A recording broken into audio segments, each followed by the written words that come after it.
सबरी की कथा। आखिर सबरी जीवन भर श्री राम की प्रतीक्षा क्यों करती रही। रामायण में विभिन्न पात्रों का उल्लेख मिलता है, जिसमें एक सबरी थी। सबरी प्रभु श्री राम की अनन्य भक्त थी और उसने अपना सारा जीवन राम भक्ति में समर्पित कर दिया। अपनी कुटिया में बैठी सबरी प्रभु श्री राम के आने का इंतजार करती रहती थी। भगवान और भक्त का संबंध वैसा ही होता है जैसे माता पिता अपने बच्चों से। जो भी भक्त सच्ची श्रद्धा से भगवान की स्तुति करना है, उस पर उनकी कृपा अवश्य होती है। उसी तरह सबरी पर भी श्री राम की कृपा हुई और उनसे मिलने पहुँचे। लेकिन क्या आप जानते हैं सबरी जीवन भर श्री राम की प्रतीक्षा क्यों करती रही? आइए जानते हैं श्री राम और सबरी जी की ये पौराणिक कथा। पौराणिक कथा के अनुसार माता सबरी का असली नाम श्रमणा था। ये भील समुदाय के सबर जाति से संबंध रखती थी। इसी कारण कालांतर में उनका नाम सबरी हुआ। सबरी के पिता भीलों के मुखिया थे। उन्होंने सबरी का विवाह भील कुमार से तय कर दिया।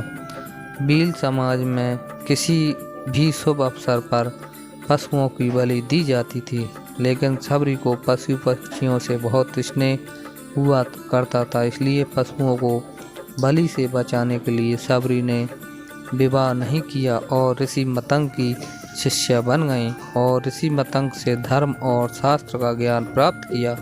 ऋषि मतंग के आश्रम में आने के बाद सबरी हमेशा प्रभु श्री राम की भक्ति में ही लीन रहती थी। भगवान के प्रति सबरी का ऐसा भक्तिभाव देखकर ऋषि मतंग ने अपने अंत समय में सबरी को बताया कि श्री राम के दर्शन से ही सबरी को मोक्ष मिलेगा। यह सुनकर सबरी रोज अपनी कुटिया के रास्ते में आने वाले पत्थरों और कांटों को हटाने लगी ताकि श्री राम के पैरों में चुभे नहीं।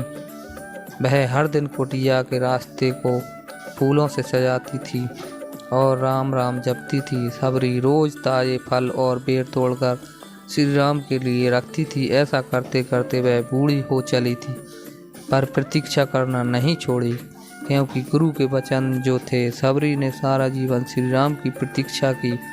जीवन भर की प्रतीक्षा में बैठी सबरी की मुराद आखिर पूरी हुई। वन में माता सीता को ढूंढते हुए श्री राम और लक्ष्मण सबरी की कुटिया में पहुँचे। जब सबरी ने श्री राम को देखा तो आंखों में आंसू बहने लगे और उनके चरणों से लिपट गई। सबरी ने श्री राम को स्वयं चख कर सिर्फ मीठे बेर खिलाए और श्री राम ने सबरी के जूठे बेर प्रेम भाव से खा लिए। सबरी के जूठे बेर श्री राम को खाते देख लक्ष्मण को बहुत आश्चर्य हुआ। सबरी के ऐसे असीम भक्ति प्रेम से श्री राम बहुत प्रसन्न हुए और सबरी को मोक्ष प्रदान किया। दोस्तों, अगर आपको हमारी वीडियो अच्छी लगी हो तो लाइक, कमेंट और चैनल को सब्सक्राइब करना। जय श्री राम।